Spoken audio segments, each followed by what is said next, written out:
Really?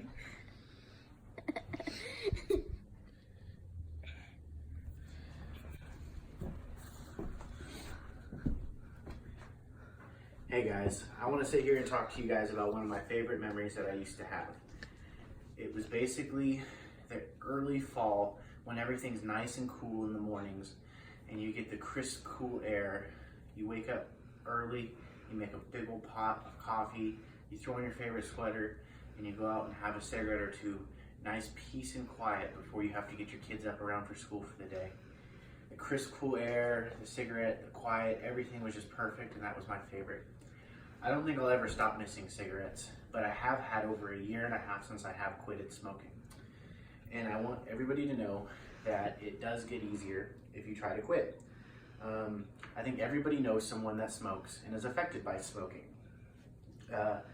The rewards always do outweigh the cost, but I did want to talk about one of the most addictive drugs on the market, which is nicotine. I want to talk about some facts first to start us off.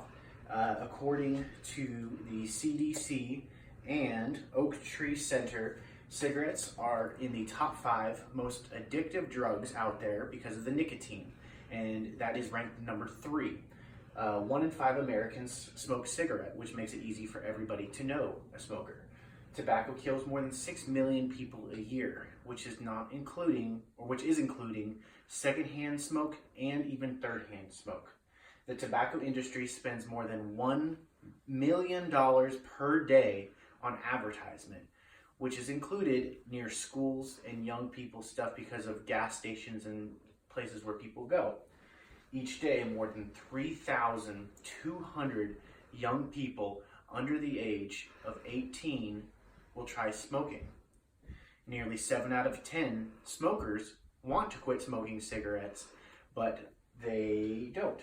And more than 5 out of 10 smokers have actually tried within the last year to quit, but they were failed. And these facts seemed really good to me because they were done by the CDC. So one of the major reasons that people are going to want to quit smoking is for the health. Everybody wants to be healthier. Everybody thinks, oh, I'll be so much healthier if I quit smoking. Well, a fun way to do this is what I found was when I was smoking, I would look at a chart online. There's multiple charts, and some of them have like 100 different steps. Some of them only have like 10. This is just one I happened to find online. So you can see within minutes of quitting smoking that your blood pressure returns to normal. Within 8 hours of quitting smoking, your blood oxygen levels start to return to normal.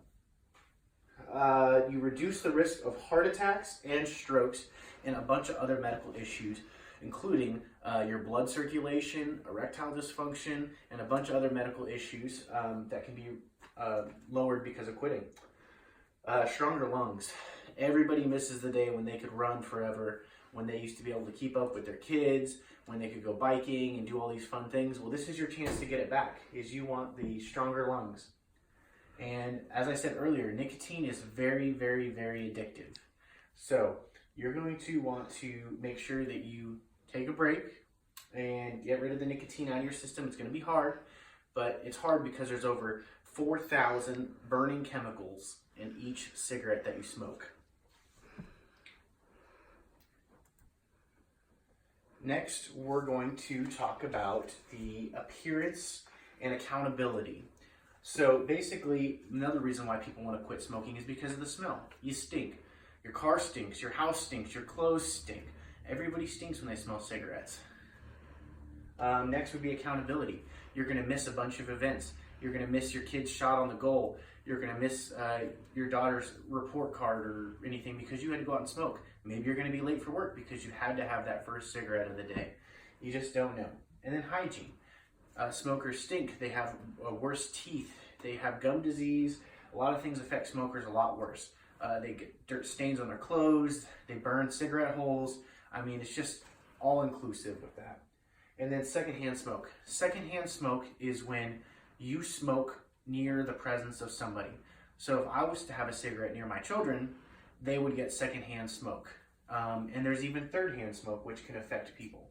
The third-hand smoke is when you smoke in a car, but then you're done smoking and someone comes into their car, they're getting third-hand smoke, because of all the chemicals and stuff that's still in the air and on the seat and on the dashboard and everything. You can get third-hand smoke even from shaking someone's hand who had a cigarette. Next, I want to talk about the cost. In Topeka, Kansas, the average cost of a pack of cigarettes is about $6. Doesn't sound that bad overall, but when you times that by 365 days in the year, that's over $2,000 that you wasted on cigarettes. There's also doctor's visits. Smokers and smokers' children are more likely to go to the doctor because of ear, nose, throat, and eye issues, such as ear infections, bronchitis, strep throat, eye infections, all because of the smoke and the carcinogens that get into everybody's eyes and mouth and nose. And then a pregnancy. Pregnancies, a lot of women quit smoking because of what happens during the pregnancy. Premature births, stillborns, underweight babies, and then the sentimental costs. You're going to want to think about that. Like, am I going to be around to see my daughter walk down the aisle, see my son graduate? What is it worth to you? Next is the accomplishments. Feel the success. Be excited. Be happy. Be glad you quit. Brag about it. High five people. Tell them 2 weeks. 2 weeks is a lifetime to a smoker without a cigarette. So tell them. Be proud. Be happy. Have a great support team. I want you to have your family, have your kids, have goals. Put a picture of your reason on the fridge. If your reason is because you want to live longer, put an age on there. Put a picture of your family on the fridge. Put a stamp. Do a stamp in a calendar. Do whatever you got to do to get yourself motivated. Next is you might find a successful aid such as gum, sprays, mints, pills, therapy. There's so many different ways that you can get help. And the last and most important thing is, and the major reason why people fail, is because they don't have a real reason to quit. They're like, well, I just want to quit smoking. Okay, well, set yourself up for success. Have a reason. I was having a son the month before I quit smoking.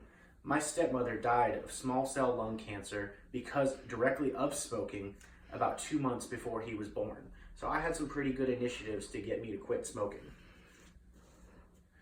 So whether you agree with me or not, the facts are laid out, and smoking causes irreversible damage. It affects your loved ones, it affects you, and it affects your wallet. I know things are stacked up against you or people you love, and I know it's hard to quit, but I want you to stay positive, find that influence, and get through it, because the pros will always outweigh the cons. If you convince just one person to quit smoking, you're not only going to help them, but you're going to infect their entire family and friends and life around them, because they won't be affected by secondhand smoke. So I wanted to thank you guys for your time, and here are my references.